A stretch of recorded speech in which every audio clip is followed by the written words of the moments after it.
राधे राधे भक्तों, आइए आज मंगलवार के दिन सुनते हैं बालाजी महाराज की व्रत कथा। एक बार गंगा जी के पावन तट पर विराजमान श्री सूत जी महाराज से शौनक आदि ऋषियों ने निवेदन किया, हमें किसी श्रेष्ठ व्रत का विधान बताइए। सूत जी बोले, ऋषिगण, आपने बहुत सुंदर प्रश्न किया है।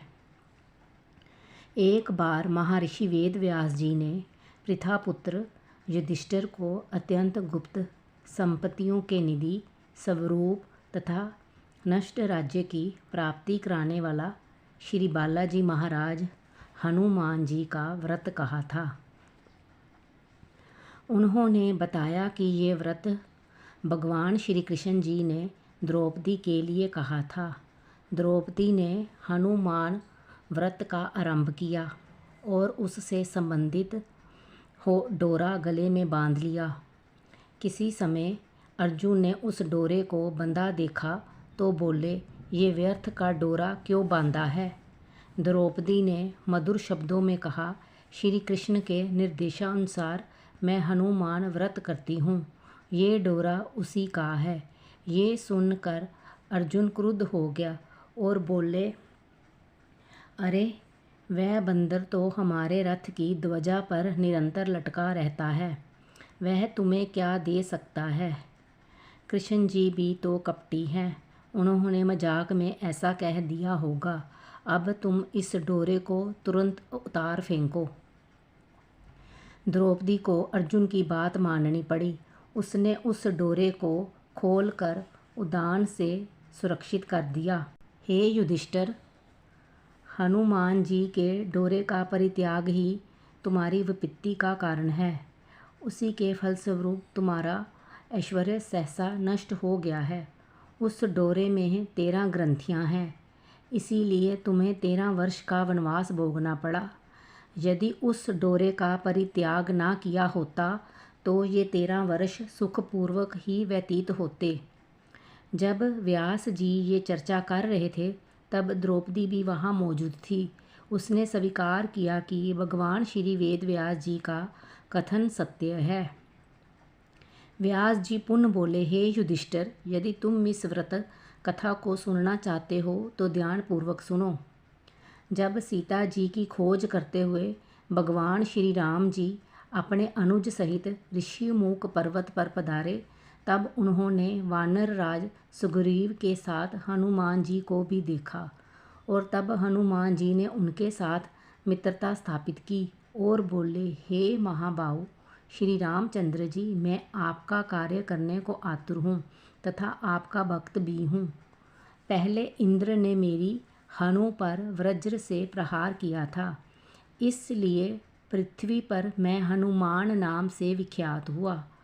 उस समय मेरे पिता वायु क्रोध में ये कहते हुए अंतर्ध्यान हो गए कि जिसने भी मेरे पुत्र को मारा है मैं उसे नष्ट कर दूंगा। इसके बाद ब्रह्मा आदि देवताओं ने प्रकट होकर कहा, हे अंजनी पुत्र, तुम्हारे लिए इस वज्र का प्रहार व्यर्थ है और तुम अमित पराक्रमी होकर अपने व्रत के नायक होकर राम कार्य को करो। तुम्हारे इस व्रत को करने वाले की सभी मनोकामनाएं पूर्ण होंगी। इस व्रत का अनुष्ठान पहले श्री रामचंद्र जी ने भी किया था। ये कहकर देवगण चले गए। अब हे नाथ, हे रामचंद्र जी, आप इस व्रत को अवश्य कीजिए। हनुमान जी का बात का समर्थन आकाशवाणी ने भी किया। तब श्री राम ने हनुमान जी से व्रत का विधान पूछा।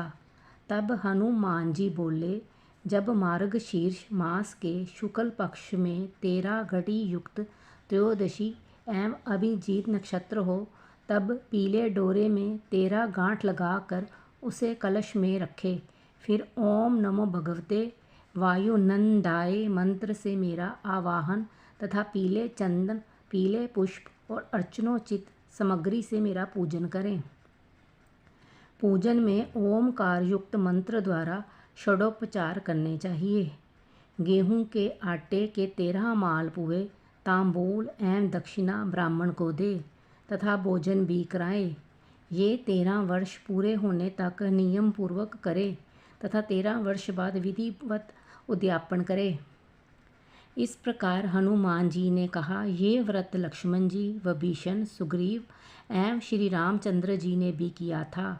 इस व्रत का साधन करने वाले साधक की श्री हनुमान जी स्वयं सहायता करते हैं। हे युधिष्ठिर, इस मार्गशीर्ष मास में तुम भी इस व्रत को करो तो तुम्हें राज्य की पुण्य प्राप्ति हो सकती है। व्यास जी द्वारा इस व्रत की ऐसी महिमा सुनकर समुद्र तट पर रात्रि व्यतीत करने के पश्चात दूसरे दिन युधिष्ठिर ने व्यास जी के समक्ष ही द्रौपदी के साथ ये व्रत पायस एवं घृताक्त हवि से होम तथा ओम नमो भगवते वायुनंदाय मूल मंत्र से श्री हनुमान जी का एवं आवाहन पूजन किया। इसके फलस्वरूप युधिष्ठिर को उसी वर्ष राज्य की पुण्य प्राप्ति हो गई। इसीलिए हे ऋषिगण, आप भी इस व्रत को करके सफल मनोरथ को प्राप्त कर सकते हैं। तब उन ऋषियों ने भी इस श्री हनुमान व्रत को किया।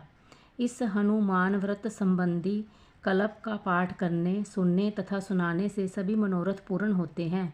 ये व्रत चारों वर्णों के लिए हितकारी है, क्योंकि इसके करने से ब्राह्मण वेद पारंगत, क्षत्रिय ऐश्वर्य एवं अमित पराक्रम से युक्त, वैश्य कुबेर के समान धन का स्वामी तथा शूद्र भी कृषि साधन संपन्न एवं अत्यंत धनी हो जाता है।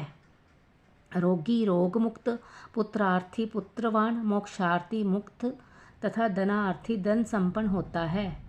सभी अंग उपांगों सहित श्री हनुमान जी का पूजन कर ओम नमो भगवते वायुनंदाय मंत्र से 3 बार अभिमंत्रित किए हुए चंदन को अपने मस्तक पर लगा लेने से सभी प्राणी वश में हो जाते हैं। इस विधि से राजा भी वश में होता है तथा घर से निकलने पर विजय प्राप्त करके ही लौटता है। इसके पाठ में राजद्वार, संग्राम, सभा, व्यवहार, अग्नि, वायु आदि का भय दूर हो जाता है। हनुमान व्रत के 13 गांठ वाले डोरे को कंठ या दाहिनी भुजा में धारण करने से सभी मनोकामनाएं पूर्ण हो जाती है। चारों वर्णों के मनुष्य, विशेषकर स्त्रियों के लिए ये व्रत संपत्ति प्रदान करता है। हे पवन पुत्र, हे भविष्य विधाता, हे अभिष्टा, हे श्री राम भगत, आपको बारंबार नमस्कार है। कथा समाप्त हुई। राधे राधे। कृपया मेरे चैनल को लाइक, शेयर, कमेंट और सब्सक्राइब करें।